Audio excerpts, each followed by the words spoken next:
বিবিরে নিয়ে যায় কোনোদিন বাজার থেকে ফুচকা নিয়ে খাওয়ায় না, ও বান্ধবীরে খাওয়া। আবার ছেলে মেয়ে দেখবেন এক বাটি ফুচকা নিয়ে, আবার ওই দোকানদার বলে মামা এক বাটি স্পেশাল ফুচকা, ঝাল একটু বেশি হবে, আছে না না দিয়া এবার ফুচকা নিয়ে দুইজনে দৌড়ে শরীর পড়তেছে, ছেলেও খায় না মেয়েও খায় না। মেয়ে তখন বলতেছে কি ব্যাপার, ছেলে বলতেছে কি ব্যাপার, বলে তুমি আগে শুরু করো। মেয়ে বলতেছে না, জীবনে প্রথম তোমার সাথে নওগাঁ শহরে ফুচকা খেতে আসলাম, প্রিয় মানুষের হাতে কি একটা ফুচকা আমার মুখে উঠবে না? কি ডায়লগ! ছেলে তো পাগল হয়ে গেছে, কথা কান ঠিক কিনা? এই হলো সমাজের বাস্তবতা। স্ত্রীকে না খাওয়ায়া প্রেমিকাকে খাওয়ায়, কথা কান ঠিক কিনা? এগুলো কোনো মুসলমানের সন্তান করবে না। আল্লাহ হেদায়েত দান করুক। এখনই বান্ধবীর নাম্বার ব্লক কর, এখনই ডিলিট কর, এই মুহূর্তে ডিলিট কর। বিয়ের আগে কোনো অবৈধ সম্পর্ক, প্রেম প্রীতি, লাইলি মজনু হওয়া যাবে না। বাবা মা পছন্দ করে চয়েস করে যার সাথে বিয়ে দেবে, যদি দেখে তোমারও ভালো লাগে বিয়ে করবা, আর পছন্দ না হলে মা বাবারে বলবা এটা চলবে না। আরেকটা দেখো, কথা কর নাকি আপনারা? কিন্তু খবরদার, আরে পাত্রী দেখার আগে সর্বপ্রথম মারে পাঠাবা, সর্বপ্রথম বোনরে পাঠাবা, খবরদার ভাবিরে জান পাঠাইও না। ভাবিরে পাঠাইলে ভাবি চাইবে যে ওর চাইতে সুন্দরী বউ যেন এই বাড়িতে না ঢোকে। হ্যাঁ, খালারেও পাঠাবা না, ফুবুরেও পাঠাবা না, কারণ ফুবুর যদি নিয়ে থাকে, খালার যদি নিয়ে থাকে, ও চাইবে আমার বাড়িতে কালা একটা মেয়ে আসে, ওর দিয়ে যান বিয়ে হয়, সুন্দরী মেয়ে কোনোদিন চয়েস করে এসে বলবে না, কথাটা ঠিক না? তাহলে খালাকেও পাঠাবেন না, ফুবুকেও পাঠাবেন না, ভাবিকেও পাঠাবেন না, শুধু পাঠাবেন আপন মা, আপন বোন। ঠিক আছে? তারা দেখে পছন্দ করলে, কারণ মা চাইবে তার ছেলের বউটা যেন পূর্ণিমার চাঁদের মতো সুন্দর হয়, আপন বউ চাইবে, আপন বোনটাও চাইবে আমার আপন ভাইয়ের বউটা যেন সুন্দরী হয়। ঠিক ঠিক।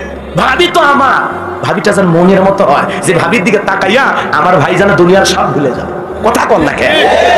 এই দুইটা মানুষ আপনার পক্ষে। খবরদার আবার বাবারে যান পাঠাইন, কারণ এই মুরব্বীরে যদি পাঠায় আর কন্যা পক্ষের লোক যদি বলে 3 লাখ দেব, ছেলেরা এসে বলবে তাড়াতাড়ি রেডি হয়, কই আজকে বিয়ে দেবো। ছেলে বলতেছে না আমি পাত্রী না দেখে বিয়ে করবো না। তুই করবি না মানে পাত্রী দেখা শেষ, তুই না করলে তোর বাপ করবি, কথা কন ঠিক কেনা? এই জন্য খবরদার বাপরে আগে পাঠাবেন না। আর দুলে ভাই তো যাওয়া জায়েজ না হারাম, বন্ধু বান্ধব যাওয়া জায়েজ না হারাম? হারাম হারাম হারাম, লক্ষবার হারাম, কোটিবার হারাম। এই বিয়ে করবা তুমি, দুলে ভাই পাত্রী চয়েস করবে মানে? বোকা বোকা। আপনার বউ পুরুষ হিসাবে আপনি চয়েস করবেন, আপনার বউ আপনার মা বাবা চয়েস করবে, আপনার বোন চয়েস করবে। দুলে ভাই জায়েজ না হারাম? আল্লাহ আমাদের সঠিক বুঝলাম। ইসলাম আমাদের ঘরের ভিতরে আগে কায়েম করা লাগবে, কথা কন না কে? খালি স্লোগান দিলে হবে না। ওর ঘরে ঠিক না, জায়গা মতো চলে গেছে। আগে ঘরে ইসলাম কায়েম করেন, দেখবেন একদিন সমাজে রাষ্ট্রে কায়েম হয়ে যাবে। আর ঘরে যদি ইসলাম ঠিক মতো না বুঝি তো ওই লাভ হবে। আউযু বিল্লাহি মিনাশ শাইতানির রাজীম। বিসমিল্লাহির রহমানির রহিম। বিতাড়িত মোর্দার শয়তানের কাছ থেকে আল্লাহ পাকের কাছে আশ্রয় প্রার্থনা চাচ্ছি। পরম করুণাময় সিন্ধু আল্লাহর নামে শুরু করছি। কথা বলবো কোথা থেকে? কোরআন থেকে। জোরে বলেন কোথা থেকে? কোরআন থেকে কথা বলে কোনো সমস্যা আছে? কোরআনের মধ্যে মিথ্যা আছে, ধোঁকা আছে, ভেজাল আছে, সংশয় আছে? থাকবে কি করে? কিতাবটি নাজিল করেছেন কি? আল্লাহ পাক সর্বপ্রথমেই জানাই দিলেন যালিকাল কিতাবু লা রাইবা ফীহি। আমার আল্লাহ পাক জানাই দিলেন এটি এমন একটি কিতাব, যেই কিতাবের মধ্যে কোনো সন্দেহ নাই, কোনো সংশয় নাই, কোনো মিথ্যা নাই, কোনো ধোঁকা নাই। There is no doubt. বলুন আল্লাহু আকবার। হুদাল লিল মুত্তাকিন। মুত্তাকি বান্দাদের জন্য গাইডলাইন হিসাবে, পথ প্রদর্শক হিসাবে আসমান থেকে এই কিতাবটি নাজিল করেছেন কে? সেই কিতাবের আলোচনা শুনলে লাভ না লস? আমার আল্লাহ রাব্বুল আলামিন বলেন ওয়া ইযা কুরিয়াল কুরআনু ফাসতামিউ লাহু ওয়া আনসিতু লাআল্লাকুম তুরহামুন। সূরা আরাফ আয়াত নাম্বার 204 আল্লাহ রাব্বুল আলামিন জানায়া দিলেন তোমাদের সামনে যখন কোরআন পাঠ করা হয়, কোরআনের আলোচনা করা হয়, চুপ করে কান লাগিয়ে মনোযোগ সহকারে কোরআনের কথাগুলো শ্রবণ করো। যারা চুপচাপ কোরআনুল কারীমের কথাগুলো শ্রবণ করবে, আমার আল্লাহ রাব্বুল আলামিন জানায়া দিলেন আসমান থেকে তাদের উপরে আল্লাহর রহমত বৃষ্টির মতো নাজিল হবে। বলুন সুবহানাল্লাহ। এবার জানো আমার কোরআনের আলোচনা করলে কার উপকার? আল্লাহর উপকার, মুমিনদের উপকার। কার উপকার? আল্লাহ রাব্বুল আলামিন বলেন ওয়াদাক্কির ফাইন্নায যিকরা তানফাউল মুমিনিন। সূরা জারিয়ার 55 নম্বর আয়াত আল্লাহ রাব্বুল আলামিন জানায়া দিলেন যারা আমার মুমিন বান্দা তাদের সামনে যদি কোরআন দিয়ে ওয়াজ করা হয়, কোরআন থেকে উপদেশ দেওয়া হয়, এই কথাগুলো শোনার পর আমার মুমিন বান্দাদের উপকারে আসবে। বলুন সুবহানাল্লাহ। কোরআন থেকে কথা বললে কার উপকার? কথা বলেন না কেন? আরো জোরে বলেন। মুমিনদের উপকার। আর কোরআনের আলোচনা শুনে প্যান্ডেলে রাখবেন নাকি বাড়ি পর্যন্ত নিয়ে যাবেন? কথা বলেন না কেন? বাড়ি পর্যন্ত নিয়ে গেলে লাভ টাকা। আমার আল্লাহ রাব্বুল আলামিন বলেন আল্লাযীনা ইয়াসতামিউনাল কাওলা ফায়াত্তাবিউনা আহসানাহু উলাইকাল্লাযীনা হাদাহুমুল্লাহু ওয়া উলাইকা হুম উলুল আলবাব। আমার আল্লাহ রাব্বুল আলামিন বলেন সূরা জুমার আয়াত নাম্বার 18 আল্লাহ রাব্বুল আলামিন জানায়া দিলেন খুব মনোযোগ সহকারে কোরআনের কথাগুলো শ্রবণ করো। এখান থেকে যেটা উত্তম কথা, ভালো কথা, সুন্দর কথা সেইটা নিজের জিন্দেগিতে গ্রহণ করার সিদ্ধান্ত যদি নাও, কোরআন থেকে ভালো কথা, উত্তম কথা যারা গ্রহণ করে, আমার আল্লাহ পাক বলেন উলাইকাল্লাযীনা হাদাহুমুল্লাহু, যারা কোরআন থেকে ভালো কথা, উত্তম কথা গ্রহণ করে। বুঝেন নাই? ভালোটা কি করা লাগবে? গ্রহণ করা লাগবে, মেনে নেওয়ার সিদ্ধান্ত নেওয়া লাগবে। তাহলে কি করবেন? আমার আল্লাহ পাক বলেন উলাইকাল্লাযীনা হাদাহুমুল্লাহু, তাদের জন্য আমি আল্লাহ পাক হেদায়েতের রাস্তাটাকে সহজ করে দেব। বলেন সুবহানাল্লাহ। আপনি খালি আমল করার নিয়ত করবেন, ভালো একটা কথা গ্রহণ করে আমলের নিয়ত করবেন। ওই আমল করতে যত সহযোগিতা করা দরকার করবেন কি? জোরে বলেন করবেন কি? এরপরে আমার আল্লাহ বলেন উলাইকা হুম উলুল আলবাব, যারা বুদ্ধিমান, যারা জ্ঞানী, তারাই কোরআন থেকে উপদেশ গ্রহণ করে। বলেন আল্লাহু আকবার। তাহলে আপনারা যদি বুদ্ধিমান হয়ে থাকেন তাহলে আজকের এই মাহফিলের আলোচনা শুনে প্যান্ডেলে রাখবেন না বাড়ি পর্যন্ত নিয়ে যাবেন? জোরে বলে। কষ্ট হচ্ছে আপনাদের? আলোচনা শুধু প্যান্ডেলে রাখলে হবে না, বাড়ি পর্যন্ত নিয়ে যাওয়া লাগবে। কিছু কিছু মানুষ ওয়াজও শোনে, আবার দেখবেন প্যান্ডেল থেকে ওই রাস্তায় যায় আবার আকরবাতি টানা শুরু করছে। বোঝেন নাই মনে হয়? সিগারেট চেনেন তো? এই কিছুক্ষণ আগে এই মাঠে ওয়াজ শুনলো, আবার সেই লোকটা রাস্তায় যায় সিগারেট টানা শুরু করছে। যে মানুষটা কিছুক্ষণ আগে এই জায়গায় আলোচনা শুনলো, সে আবার অটোতে সরিয়ে বলতেছে তাড়াতাড়ি একটা ঝাঁকা নাকা গান বাজা। আছে না নাই? তাহলে কি শুনলেন, কি বুঝলেন, কি আমল করলেন? আল্লাহ আমাদের হেদায়েত দান করেন। জোরে বলেন আমিন। আরো জোরে বলেন আমিন। তাহলে কোন সূরা ভুলে গেছে? সূরা হামিম আর সিজদা। কষ্ট হচ্ছে আপনাদের? কষ্ট হচ্ছে? দোয়া করে দিলে ভালো হয় নাকি বলেন? দোয়া করবো এখনই মোনাজাত? কিছু সময় শোনেন, না পরে খারাপ লাগলে আধা ঘন্টা পরে দোয়া করে দেবো ইনশাআল্লাহ। সম্মানিত ভাইরা আমার, এই জন্য কোরআন থেকে আলোচনা করা লাগবে। কোরআন থেকে কথা বললে সে সত্য কথা বলে। আল্লাহ রাসূল বলেছেন মান ক্বালা বিহি সাদাকাহ, যে কোরআন থেকে কথা বলে সে সত্য কথা বলে। বলেন আল্লাহু আকবার। চলুন আমরা আলোচনা শুরু করি। আমার আল্লাহ রাব্বুল আলামিন জানায়া দিলেন ইন্নাল্লাযীনা ক্বালু রাব্বুনাল্লাহু সুম্মা ইসতাকামু তাতানাজ্জালু আলাইহিমুল মালাইকাতু আল্লা তাখাফু ওয়া লা তাহজানু ওয়া আবশিরু বিল জান্নাতিল্লাতী কুনতুম তুআদুন। আমার আল্লাহ রাব্বুল আলামিন বলেন ইন্নাল্লাযীনা ক্বালু রাব্বুনাল্লাহ, আমার আল্লাহ পাক জানাই দিলেন নিশ্চয়ই যারা বলে আমি তাদের রব। আমাদের রব কে? ও নওগাঁর মুসলমান, আসমানের দিকে একটা হাত তুলে সাক্ষী দিয়ে বলেন তো আমাদের রব কে? আরো জোরে ডাক দিয়ে বলেন তো আমাদের রব কে? আর একবার চিৎকার মেরে বলেন তো আমাদের রব কে? আরো জোরে বলেন তো আমাদের রব কে? হাত নামান। আল্লাহ যদি আজকের সাক্ষীটা কবুল করে, বলা যায় না এটা আমাদের জান্নাতে যাওয়ার ওসিলা হতে পারে। আমার আল্লাহ পাক বলেন ইন্নাল্লাযীনা ক্বালু রাব্বুনাল্লাহ, নিশ্চয়ই যারা বলে আমি তাদের রব, আমাদের রব। আল্লাহ বলতে শরম লাগে নাকি? লজ্জা লাগে? একটু জোরে বলেন। মুসলমান হিসাবে এই খেলার মাঠে যখন ফুটবল খেলা হয়, শ্রোতা যারা এদিক, দর্শক যারা চতুর্দিক থেকে খেলা দেখে, যখন গোল দেয় তখন কি বলে? গোল দিছে রে, কাশিমপুরের মানুষ গোল দিছে রে। কথা কন না খায়? এই যে গোল বলে দর্শক চিৎকার মেরে উঠলো, কি বলেন? ফেরেশতারা কমপক্ষে 500 নাকি লিখছে। কত? একটার অর্ধেক। কিয়ামত পর্যন্ত মেসি গোল দিল বিশ্বকাপে, আর আপনি খেলা দেখে চিৎকার মেরে বললেন গোল দিয়েছে রে আর্জেন্টিনা, গোল দিয়েছে রে ব্রাজিল। তোর এই চিল্লা নয় শেষ, কোনো সব নাই, গুনাহ হবে। কথা কন ঠিক? মুসলমান এই জায়গায় বসে থাকে, গোল বলে চিৎকার মারতে পারেন এই ফুটবল খেলার মাঠে। দর্শক হয়ে গোল দেখেন, শিশি বাজান, কথা কন না কেন? তালি মারেন। আর এই জায়গায় বসে আমি বলছি আমাদের রব কে? আল্লাহ। বলতে আপনি অসুস্থ রোগীর মতো ওই চাচা ওই জিকির বাড়ি আজকে একটু জোরে বলেন, কষ্ট হবে আপনাদের?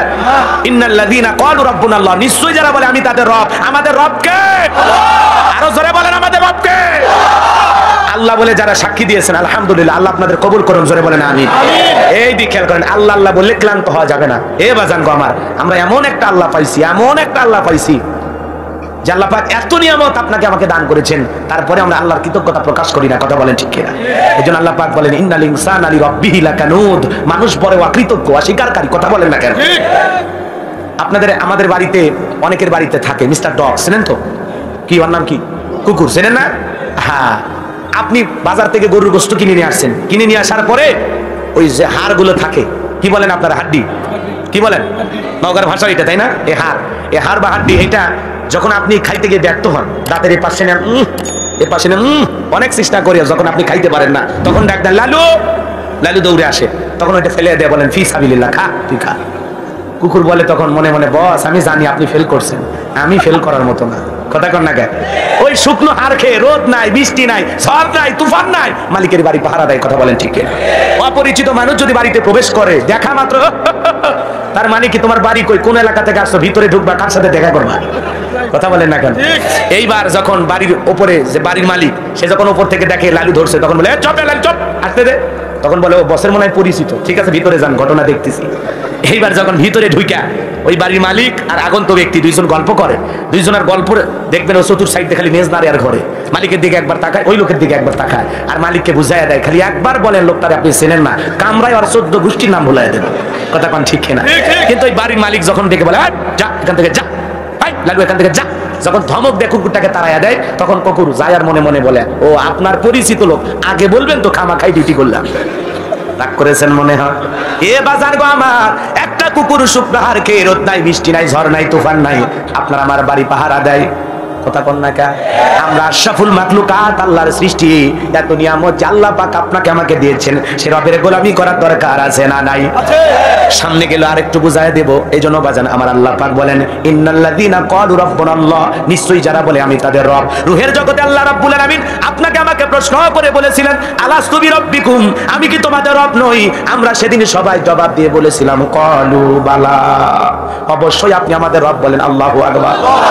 এরপরে পৃথিবীর ভূখণ্ডে আসার পর আল্লাহ রাব্বুল আলামিন আপনাকে আমাকে যে কিতাব দিয়েছেন, এই কিতাবের প্রথম কথা আল্লাহ রাব্বুল আলামিন আসমান থেকে জমিনে নাজিল করে বলেছেন ইকরা বিসমি রাব্বিকাল্লাযী খলাক, পড়ো তোমার রবের নামে যিনি তোমাদেরকে সৃষ্টি করেছেন। এই আয়াতের ভিতরে রব শব্দ আছে না নাই? আর রবের জ্ঞান শিক্ষা দেওয়া হয় কোথায়? মাদ্রাসায়। কথা বলে না কেন? কোথায়? মাদ্রাসায়।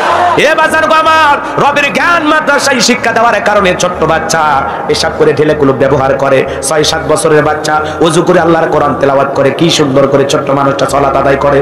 বাড়িতে যায় হুজুর শিখাইছে মুরব্বিদের সালাম দিতে হবে, সালাম দিলে সওয়াব পাওয়া যায়। হাদিস আমল করতে গিয়ে বাড়িতে যায় মারেও সালাম দেয়, বাবারেও সালাম দেয়, পাড়া প্রতিবেশী যারে দেখে তারাই সালাম দেয়। ছোট্ট মানুষটা আরে মাদ্রাসায় কয়েকদিন পড়াশোনা করে কি পরিবর্তন দেখা যায়, সুবহানাল্লাহ বলবেন না? এজন্য আদর্শ মানুষ তৈরি করা হয় মাদ্রাসায়, আর সেখানে শেখানো হয় ইকরা বিসমি রাব্বিকাল্লাযী খলাক, পড়ো তোমার রবের নামে যিনি তোমাদেরকে সৃষ্টি করেছেন। সে রবের জ্ঞান পাওয়া যায় মাদ্রাসায়। কথা কোন ঠিক কিনা? কত ছেলে কলেজ ইউনিভার্সিটিতে পড়াশোনা করে, বাড়িতে আইসা পালসার ডিসকভার নিয়ে এলাকায় ঘোরাঘুরি করে, রাস্তার মধ্যে ব্রেক কইরা পেশাবের যখন চাপ দেয় সেন্টার টান দিয়ে কুকুরের মতো দাঁড়িয়ে থেকে পেশাব করে, বসেও না। কথা বলেন না কেন? এরকম 2-4টা ভালো ছেলে আপনাদের এলাকায় আছে না নাই? ও বাবারেও সালাম দেয় না, মারেও সালাম দেয় না। কথা কন না আপনারা? মাদ্রাসায় সন্তান পড়াইলেন, আপনার বাড়িতে যায় বলে আসসালামু আলাইকুম মা বাবা ভালো আছেন, আর ছেলেরে কলেজ ইউনিভার্সিটিতে পড়াশোনা করান, আপনার বাড়িতে এসে বলে বাবা হাই। কথা বলেন, রাগ করতেছেন? কষ্ট হচ্ছে আপনাদের? রাগ কইরেন না, মন খারাপ করেন না। দেখা হলে এরকম বলবে আপনাকে, কি পড়ার শিখাইলেন ছেলেদের? আপনি তো বোঝেন না, বাবা কি কইলা তুমি? রাগ করেছেন? যাই হোক, অনেক এদিক সেদিক যাওয়া যাবে, লম্বা সময় হয়ে যাবে, আমি আবার লম্বা করবো না, একটু শর্টকাটে মার দিব। এদিক খেয়াল করেন, কষ্ট হচ্ছে আপনাদের? এ বাজান গো আমার, হৃদয়ের কান পেতে কথাগুলো শুনে যান, যে কথা বলতে চাচ্ছিলাম। তাহলে সন্তানদেরকে মাদ্রাসায় পড়াইলে আপনার সন্তান আদর্শবান হবে, আল্লাহওয়ালা হবে, নেককার হবে, নামাজি হবে, দিনদার হবে। কথা বলে ঠিক কিনা? এই জন্য সন্তানদেরকে দিন শিক্ষা দেওয়ার দরকার আছে না নাই? চলেন বাজান, এইবার জীবনের পরতে পরতে যেই সূরাটি না পড়লে আমাদের সালাত হয় না, সূরাতুল ফাতিহা আলহামদুলিল্লাহি রাব্বিল আলামিন।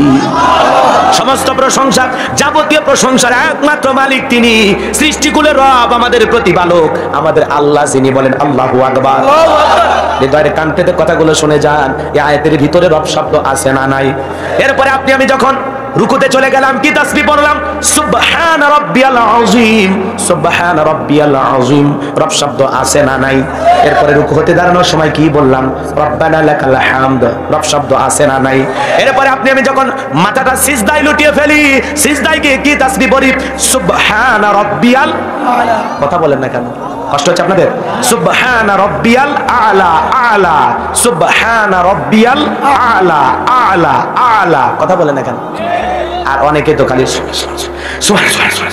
সুবহানাল্লাহ কয় না, সয়াবিনের তেল কয়, আল্লাহ ভালো জানে, খালি ফসফস শোনা যায়। আছে ও চাচা, ফসফস করেন কে? স্পষ্ট করে বলেন সুবহান রাব্বিয়াল আলা, সুবহান রাব্বিয়াল আলা। আছে না? এরকম করলে হবে? নামাজের সিজদায় রবের নাম আছে না নাই? নামাজ যখন শেষ হয়ে যায়, আল্লাহর কাছে দোয়া করি, তখন কি বলি? রব্বানা আতিনা ফিদ দুনিয়া হাসানাতাও ওয়া ফিল আখিরাতি হাসানাতাও ওয়া কিনা আযাবান নার। সূরা বাকারার 201 নম্বর আয়াত। আল্লাহর কাছে ডেকে বললাম, হে আমাদের রব, আমাদেরকে দুনিয়ার কল্যাণ দান করো, আখিরাতের কল্যাণ দান করো, আর ওই কঠিন জাহান্নামের আগুন থেকে মুক্তি দাও। তাহলে কাল পরকালের কল্যাণ দেওয়ার মালিক কে? জাহান্নাম থেকে মুক্তি দেওয়ার মালিক কে? এই পবিত্র কুরআনুল কারীমের সর্বশেষ যে সূরা, সূরাটির নাম হলো নাস, তার 1 নম্বর আয়াত, কুল আউযু বিরাব্বিন নাস। রব শব্দ আছে না নাই? এই পবিত্র কুরআনুল কারীমের 1 নয় 2 নয় 175 জায়গায় রব শব্দ আছে। বলেন আল্লাহু আকবার। জীবনের পরতে পরতে রব। আপনি আমি যেদিন মারা যাব মুসলমান আল্লাহর গোলাম, মসজিদের মাইকে যখন এলান জারি হবে, উত্তর পাড়ার বাদশা মিয়া মারা গেছে, ইন্না লিল্লাহি ওয়া ইন্না ইলাইহি রাজিউন, এটা শোনার পর যে ব্যক্তি মারা যাবে, ছেলে থাকলে ছেলে কেঁদে বলবে বাবা নাই, মেয়ে বেঁচে থাকলে মেয়ে কেঁদে বলবে বাবা নাই, প্রিয়তমা স্ত্রী কেঁদে বলবে আমার স্বামী নাই, মা বাবা বেঁচে থাকলে বলবে কলিজার ধনটা হারাইলাম, পাড়া প্রতিবেশী সবাই আপনাকে আমাকে শেষ বিদায় দেওয়ার জন্য বাড়িতে চলে আসবে। এ মুসলমান, দেখে রঙিন পোশাক খুইলা গরম পানি দিয়ে, বরুর পাতার গরম পানি দিয়ে গোসল করাইয়া দিয়া, এ বাজার গো আমার, আপনার আমার দেহটা কাপড়ের ভিতরে মোড়াইয়া, চকলেটের মতো মোড়াইয়া, আতর সুরমা লাগাইয়া 4 জন বরযাত্রী ধরে 1 পা 2 পা করে কবরে নিয়ে যাবে। বাজান গো আমার, লাশটা যখন আপনার আমার কবরে রাখা হবে, 1 1 করে 3 জন ব্যক্তি কবরে নামবে, আবার 1 1 করে সবাই উঠে আসবে।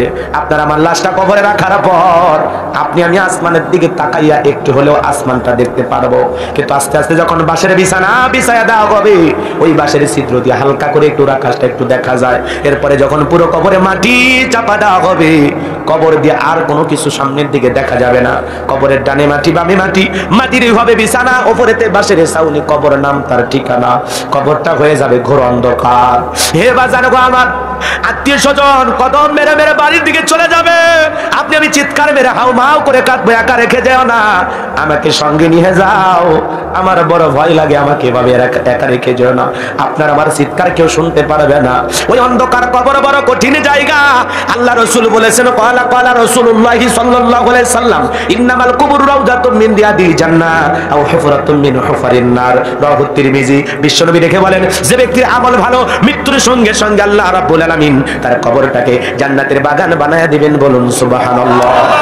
আর যে ব্যক্তির আমল খারাপ, আও হুফরাতুম মিন হুফারিন নার, তার কবরটা হয়ে যাবে জাহান্নামের আগুনের গর্ত। ওই কবর বড় কঠিন জায়গা। আল্লাহ রাসূল বলেন, যে কবরে চলে গেল তার চাইতে অসহায় আর কেউ নাই। ও নওগাঁরানী নগরের মুসলমান, ওই কবরে আপনাকে আমাকে যেতে হবে। একা একা কেমনে থাকবো গো? ওই কবরে যাওয়ার আগে আসমানের মালিক আমার আল্লাহকে বন্ধু বানানোর দরকার আছে না নাই? ওই আল্লাহর গোলামি করে নেক আমল করে আল্লাহর খাঁটি মুত্তাকি মুমিন বান্দা হয়ে কবরে যাওয়ার দরকার আছে না নাই? ওই কবরে যদি কেউ গুনাহ নিয়ে যায়, কবরের ডানের মাটি বামে চলে যাবে, বামের মাটি ডানে চলে যাবে, এমন জোরে চাপ দেবে গো, এক পাথরের হাড় অন্য পাথরে ঢুকে যাবে, যন্ত্রণায় লোকটা ছটফট করবে। বিষাক্ত সাপ একবার সবল মারলে পা থেকে মাথা পর্যন্ত বিষের যন্ত্রণায় জ্বলে যাবে। ওই কবর বড় কঠিন জায়গা, কবরের আযাব সহ্য করার শক্তি আপনার আমার কারোই নাই। হে বাজার গো আমার, হযরতে ওসমান জান্নাতের সার্টিফিকেট প্রাপ্ত সাহাবী, নবীর ডবল জামাই, কবর দেখলেই কান্না করতেন শিশু বাচ্চার মতো। সাহাবীরা জিজ্ঞাসা করে, ভাই ওসমান তুমি কেন কান্না করো? ওসমান ডেকে বলে, কবর হলো প্রত্যেকটা মানুষের প্রথম মঞ্জিল, প্রথম স্টেশন, প্রথম ঘাঁটি। এই কবরে তিনটা প্রশ্ন করা হবে, এর সঠিক উত্তর যে দিতে পারবে তার মিজান ফুলসিরাতে টেনশন নাই, কিন্তু যে সঠিক উত্তর দিতে পারবে না, কবরের সলজবের উত্তর দিতে পারবে না, তার আর বাঁচার কোনো উপায় নাই। আমি ওসমান কবরকে দেখে বড় ভয় পাই, জানি না আমি কবরের সলজব সঠিকভাবে দিতে পারবো কিনা, এই জন্য আমার বড় ভয় লাগে। একা একা কেমনে কবরে থাকবো, উত্তরগুলো সঠিকভাবে দিতে পারবো কিনা।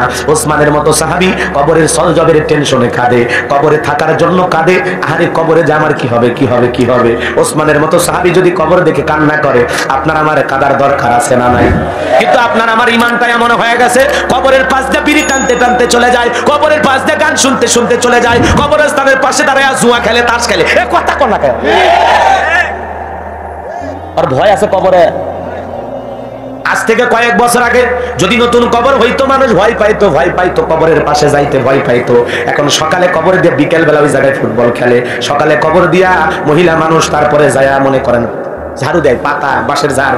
কথা কোন না? আপনাদের এলাকায় কি বলে? ভয় নাই, ভয় নাই। আগে কবর দেখে মানুষ ভয় পাইতো, আর এখন কবর দেখে ভয় পায় না।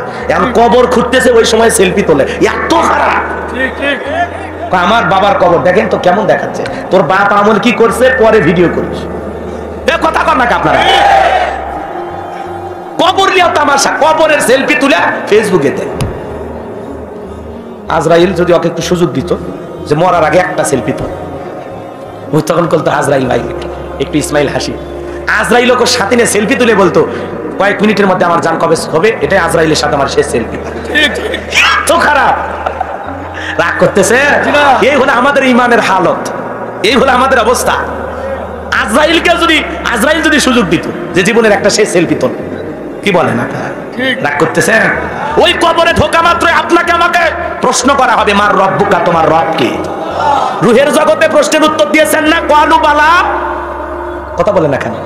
আপনি আমাদের রব সাক্ষ্য দিয়েছিলাম, এইবার এই জীবনে কি করে গেছেন, ওই কবরে এক নাম্বার সেই রব সম্পর্কেই আপনাকে প্রশ্ন করা হবে, মার রব্বুকা, তোমার রব কে? দুনিয়াতে কার গোলামি করছো, কার দেখানো পথ মত গ্রহণ করেছো, সেই মালিকের বিধান মোতাবেক চলেছো কিনা, সেই রবের বিধান মোতাবেক তোমার জীবনটা পরিচালনা হয়েছে কিনা। যারা রবের গোলাম ছিল, এক আল্লাহর ইবাদত করেছে, শয়তানের গোলামি করে নাই, শয়তানের ওয়াসওয়াসায় পড়ে ভুল পথে পরিচালিত হয় নাই, মিসগাইড হয় নাই, ওই ব্যক্তি বলতে পারবে রব্বি আল্লাহ, আমার রব আল্লাহ, আমার রব আল্লাহ। যারা ইমানদার, নেককার, খাঁটি মুমিন, মুত্তাকি বান্দা, যার অন্তরে আল্লাহর ভয় ছিল, ওই ব্যক্তি বলতে পারবে রব্বি আল্লাহ। কথা বলে না কেন? যেমন তেমন ভাবে বলবেন। অনেকে বলতেছে হুজুর 3টা প্রশ্নের উত্তর মুখস্থ করছে। আরে পাগল, পরীক্ষার হল রুমে না যায়া তুমি পরীক্ষাতে পাস করবা, এটা তো হয় না। জীবনে কোনোদিন নামাজ পড়লে না, রোজা রাখলা না, কোরআন হাদিস পড়লা না, নেক আমল করার চিন্তা করলা না, তুমি কবরে 3টা সলজবকে যদি আরো 20টাও থাকে, ওগুলো যদি মুখস্থ করে যাও, কোনো লাভ হবে না। কথা বলে না কেন? তুমি আল্লাহকে সিজদা দাও, রবের গোলামি করো, কোরআন সুন্নাহ মোতাবেক জীবনকে পরিচালনা করো, আল্লাহর খাঁটি মুত্তাকি বান্দা হয়ে যদি তোমার শেষ বিদায়টা হয়, ফেরেশতারা বলতে দেরি, কবরের সলজবের উত্তর দিতে তোমার দেরি হবে না। বলেন আল্লাহু আকবার, আল্লাহু আকবার। রাগ করেছেন মনে হয়? তাহলে ওই কবরের 1 নাম্বার প্রশ্ন, মার রব্বুকা, তোমার রবকে? দুনিয়াতে কার গোলামি করে আসছো, কার ইবাদত করছো, রব হিসাবে কাকে গ্রহণ করেছো? যারা এক আল্লাহর গোলামি করেছে, আসমান জমিনের মালিককে প্রভু হিসাবে গ্রহণ করেছে, তারা বলতে পারবে রব্বি আল্লাহ, আমার রব আমার আল্লাহ।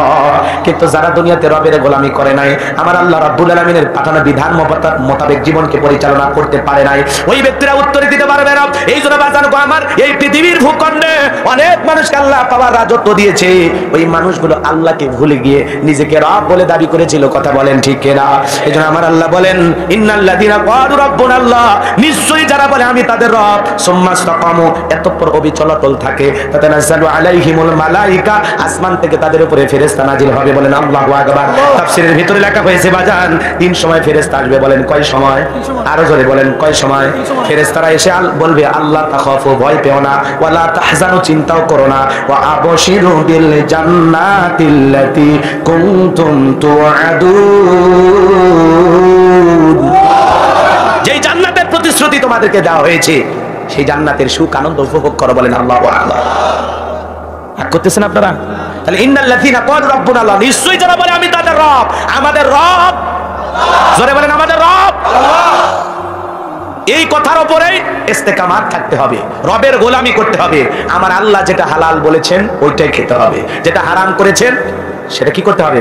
বর্জন করতে হবে। যেটা আদেশ করেছেন ওটা পালন করতে হবে, যেটা নিষেধ করেছেন সেখান থেকে নিজেকে বাঁচায় রাখতে হবে। কথা বলা ঠিক না?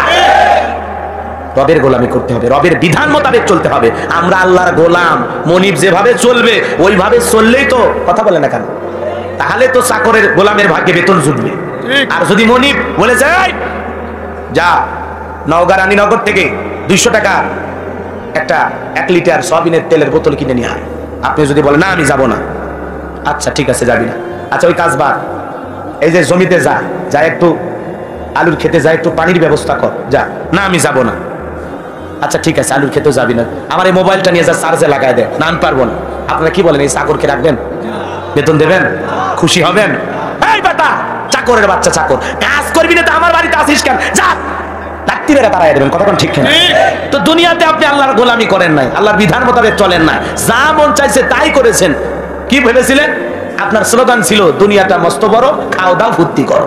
এই স্লোগান দিয়া যা খুশি, মদ খাইছেন, জুয়া খেলছেন, জিনা করছেন, সুদ খাইছেন, ঘুষ খাইছেন, বাপ রে বাপ, ওয়াকাম বদকাম বলতে দুনিয়া যা আছে, যত ধরনের খারাপ কাজ আছে কোনোটাই বাদ দেন নি। কথা বলেন না? তাহলে আপনার কি মনে হয় জান্নাতের দরজা খুলে রেডি করে রাখছে? জান্নাত কি মামুর বাড়ির ডাল গেলে এক ডাবু খাবার দেবে? অতই সোজা না জান্নাতে যাওয়ার জন্য নিয়ে কামল করা লাগবে? কথা বলে না কেন? রাগ করতেছেন আপনারা, রাগ করতেছেন, খুব কষ্ট হচ্ছে আমার কথা শুনে। এ বাজার গো আমার, এই জন্য আল্লাহ পাক বলেছেন ইন্নাল্লাযীনা ক্বালু রাব্বুনাল্লাহ, নিশ্চয়ই যারা বলে আমি তাদের রব। আমাদের রব যদি আল্লাহ হয়, আমার আল্লাহ রাব্বুল আলামিনের হুকুম মোতাবেক চলবেন নাকি শয়তানের ওয়াসওয়াসায় পড়ে গুনাহ করবেন? আল্লাহর বিধান মোতাবেক চলা লাগবে। কথা বলেন ঠিক কিনা? এই পৃথিবীর ভূখণ্ডে কত মানুষ সীমা লঙ্ঘন করেছিল, আমার আল্লাহকে আল্লাহ বলে মানে নাই। শুধু কি তাই, একজন জালেম এসে নিজেকে বলেছিল আনা রাব্বুকুমুল আলা, আমি বড় খোদা, আমি বড় রব, আমি বড় প্রভু। জোরে কোন নাউজুবিল্লাহ, আরো জোরে বলেন নাউজুবিল্লাহ। যাকে আল্লাহ পাক জিরো থেকে হিরো বানাইছিল, কথা কি বলবো, একটু বলবো, রাগ করবেন না তো? এ বাজার গো আমার, এই কাবুস নামের ফিরাউন নিজেকে রব বলে দাবি করেছিল। এই পৃথিবীর ভূখণ্ডে সে ছিল একজন ভবঘুরে যুবক, এলাকায় কোনো কাজকর্ম নাই, ভবঘুরে যুবক মানে বোঝেন না, খায় দায় ঘুরে বেড়ায়, নেশা করে, যা খুশি তাই করে। কিছু ছেলে পেলে আছে না দেখবেন, ইয়াবা ফেন্সিডিল গাঁজা মদ খায়, গাছক ধাক্কা মেরে কয় ভাইজান সাইড দেন। বউ যদি দরজা খোলে কয় অমুকের বাপ তুমি ঢোলকা, কয় মা তুই বুঝবি না যে একটু পরিমাণে বেশি খাইছি। এরকম মালখন নেশা করেছিল আপনাদের এলাকায় আছে না? নাই? যারা সন্ধ্যা হলে ঘরের দরজা বন্ধ করে জিকির করে ইগিয়াবা ইগিয়াবা ইগিয়াবা, মা বাবা বলে বাবা রে এটা আবার কিসের ট্যাবলেট, জ্বর না সর্দি না কাশের? কয় কথা হবে না, টাকা দেন হলে তোর মাথা ফাটাবো। মা বাবা চিন্তা করে একমাত্র ছেলে কি খাবে, খাটাও বেঁচে থাক। কথা কন না?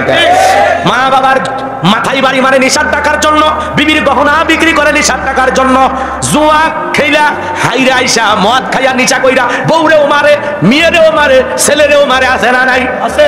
কত নেশাখোর বাবার হাতে ছেলে মেয়ে লাঞ্ছিত হলো, কত নেশাখোর বাবার হাতে সন্তান দুনিয়াতে জীবন দিল, কত নেশাখোর স্বামীর হাতে স্ত্রী জীবন দিল। কথা বলে ঠিক কিনা? একটা মাদক সেবনকারী, একজন নেশাখোর ব্যক্তি একটা পরিবারের জন্য ভয়ঙ্কর অভিশাপ। কথা বলেন ঠিক কিনা? কারণ যখন তখন একটা দুর্ঘটনা ঘটায় ফেলতে পারে। কথা বলে না কেন? আমি এদের 4-5 বছর আগের কথায় নওগাঁ সাপাহার থেকে ওয়াজ করে যাচ্ছি, একজন রাস্তার উপরে দাঁড়ায় বলতেছে পুরো দেশ আমার। আমি বলছি বাপ রে বাপ, আমি বের হলো করতে গেলে বলছে পুরো দেশ আমার। আমি বলছি গাড়ি সাবধানে নিয়ে যা। ড্রাইভার বলছে ভাই গাড়ি সাবধানে নিয়ে যা, সামনে কিন্তু বাংলাদেশের মালিক দেখা যাচ্ছে। ওর স্লোগান একটাই, বলছে পুরো দেশ আমার, পুরো দেশ আমার। মানে মাল খায়া মনে করতেছে ও পুরো বাংলাদেশের মালিক হয়ে গেছে। এই জন্যই তো যুবকেরা নেশা করে নাকি বান্ধবী ভুলে থাকে, প্রেমিকা ভুলে থাকে, নেশা করলে নাকি টেনশন কমে, আবার নেশা করলে বলে ওই গাঞ্জায় টান মারলে নাকি মহিলা মানুষ দেখা যায়। নাউজুবিল্লাহ। কর কি একটা অবস্থা! এ বাজান গো আমার, নেশা করা যাবে? জায়েজ হারাম? যারা শরাব পান করে, মদ পান করে, ওদের জন্য জান্নাত হারাম। কথা কয় না? ঠিক ঠিক। আলেম ওলামা আছে না নাই? মিথ্যা কথা বলতেছি? পরিষ্কার কথা, পরিষ্কার। এই জন্য নেশা কইরো না, ওই ফেন্সিডিল, ইয়াবা, মদ, গাঁজা এগুলো খাইও না। নিজের শরীর নষ্ট, টাকা নষ্ট, অর্থ নষ্ট, সম্মান নষ্ট। কি মনে হয় নেশা করে মানুষকে সিলুট মার নাকি? যারা উপরে থাকে ওইটা আলাদা হিসাব, ওনারা ভিতরে রুমে খান, তারপরে মাঝে মাঝে সিসি ক্যামেরার ফুটেজ ভাইরাল হয়। কথা বলেন না কেন? বক্তৃতা দিলে হবে না। মাদক মুক্ত বাংলাদেশ করব, আমার এলাকায় কোনো নেশাখোর থাকতে পারবে না, আমার ইউনিয়নকে আমি মডেল ইউনিয়ন হিসেবে করে তুলবো। একজনকেও আমরা মদ পান করতে দেব না, গাঁজা খাইতে দেব না, ফেন্সিডিল খাইতে দেব না। আমি নেতা জীবিত আছি যতদিন, নেশার বিরুদ্ধে আমার প্রতিবাদ চলবে ততদিন। আপনারা কেউ খাবেন না, খালি আমি একা রাতের বেলায় খাবো। ঠিক ঠিক। দিনের বেলায় মাদকের বিরুদ্ধে সভা সেমিনার করে যায়, বক্তব্য দিয়ে যায়, আর রাতের বেলা ও 3 বোতল খায়া 2টার আগে ঘুমোর থেকে ওঠে না। এরকম মানুষ আছে না? নাই। যাই হোক, বেশি হয়ে গেল মনে না কি? ফিরাউন ছিল ভবে ঘুরে যুবক, এলাকায় কোনো কাজকর্ম পাইল না। বাল্যকালের বন্ধু হামানকে মিশরে চলে গেল। খালি খেয়াল করবেন, খেয়াল করবেন, আমি আপনাদেরকে ফাইনাল খেলা পর্যন্ত নিয়ে যাব। কথা কন নাকি আপনারা? খালি একটু সময় দেন, নড়াচড়া করেন, একটু সময় দেন, খালি খেয়াল করে ওয়াজ শুনবেন। যদি খালি বুঝবেন পারেন, খাপে খাপ মমতাজের বাপ, শয়তানের বংশ হয়ে যাবি স্যার। খালি ঘাটে ঘাটে মার হবি, সাউন্ড হবি না। কথা কন নাকি আপনারা? খালি চোখ কান খোলা রাখবেন, কিছু আজ প্যান্ডেলে, কিছু আজ অ্যাঙ্গেলে অ্যাঙ্গেলে। জ্ঞানী লোকের জন্য ইশারায় যথেষ্ট। আর দুই সাইডে পাগল থাকলে বুঝেন যাবি না, কিয়ামত হয়ে যাবি, তা বুঝবি না। কথা কন ঠিক কিনা? খালি জ্ঞানী মানুষ হয়ে থাকলে একটু খেয়াল করে শোনেন। বাজার গো আমার, এইবার মিশরে যাওয়ার পর সর্বপ্রথম হলো তরমুজের খেতাল। তরমুজের খেতে লেবার জালেমেরা যে কত ভয়ঙ্কর হয় একটু খেয়াল করে শোনেন। তরমুজের খেতে কয়েকদিন চাকরি করলেন, লিবারি করলেন, এরপরে চিন্তা করলেন না এভাবে তো বড় হওয়া যাবে না, উপরের সিঁড়িতে ওঠা লাগবে। বুঝেন নাই? সর্বপ্রথম কি ছিলেন? তরমুজের খেতে লেবার। এরপরে ওই মিশরের সরকারি গোরস্থানের দারোয়ান লাগবে, রাষ্ট্রীয় চাকরি। এ বাজার গো আমার, বাদশাহ দরবারে ইন্টারভিউ চলতেছে, হাজার হাজার জনগণ লাইনে দাঁড়ায় গেছে সরকারি গোরস্থানের দারোয়ানের চাকরি করার জন্য। এক এক করে মানুষ ইন্টারভিউ দিয়ে চলে যায়। ওই কাবুজ নামের ফিরাউনের যখন ইন্টারভিউর পালা পড়ে গেছে, এইবার বাদশাহকে ডেকে বলে, বাদশাহ আমি যত আপনার কৃতজ্ঞতার গুণগানের কথা শুনেছি, আপনার চাইতে ভালো মানুষ আল্লাহর জমিনে একজনও নাই। আপনি খুব ভালো মানুষ, আপনার প্রশংসা আমি অনেক শুনেছি। ভিন দেশ থেকে বুক ভরা আসামি আপনার দেশে আসছি, যদি দয়া করে এই চাকরিটা আমারে দেন আমি বড় উপকার হব। দেশে মা বাবা আছে, আপনি যদি দয়া করে চাকরিটা দেন আপনার প্রতি সারা জীবন আমি কৃতজ্ঞ থাকবো। এমন ভাবে কথাগুলো উপস্থাপন করেছেন, বাদশার দিলটা নরম হয়ে গেছে, অন্তরে মায়া লেগে গেছে। কথায় আছে দুষ্ট লোকের মিষ্টি কথা। কথা বলেন না কেন? দুষ্ট লোকের মিষ্টি কথা শুনে বাদশাহ বলে, ইন্টারভিউ বন্ধ কর, এই ছেলে কাবুজের নাম, এর তোমরা গোরস্থানের দারোয়ানের চাকরিটা দিয়ে দাও। এইবার গোরস্থানের দারোয়ান হয়ে গেল কাবুজ নামের ফিরাউন। এ বাজান বালকিয়াও বলা হয়, কীর্তিদের তরফ থেকে আর একটা আলাদা নাম ছিল, হলো রামশিস। আর মিশরের বাদশাহ হওয়ার পর উপাধি নাম হলো ফিরাউন। এই মোট 4টা নাম ছিল। বাজান গো আমার, এইবার কাবুজ নামের ফিরাউন গোরস্থানের দারোয়ান হওয়ার পর চিন্তা করলো, বাদশাহ প্রতি মাসে বেতন দিবে ঠিক আছে, কিন্তু এই বেতন দিয়ে তো চলবে না। কিছু কিছু লোক বলেন ছেলে চাকরি করে বেতন কত পায়? 40,000। আর মোটামুটি বাম হাতের ইনকাম দিয়ে মাসে 1 লাখ টাকা মিল হয়। তার মানে বোঝা যায় কথার মধ্যে ভেজাল আছে। ইমাম সাহেব ইমামতি করে, যদি বিবাহের প্রস্তাব দেওয়া হয় ছেলে কত পায়? আজান দিয়ে 5,000 পায়, কত চলবি না। আর একজন ছেলে আছে মাসে 40,000, আর বাম হাতের ইনকাম 60,000, টোটাল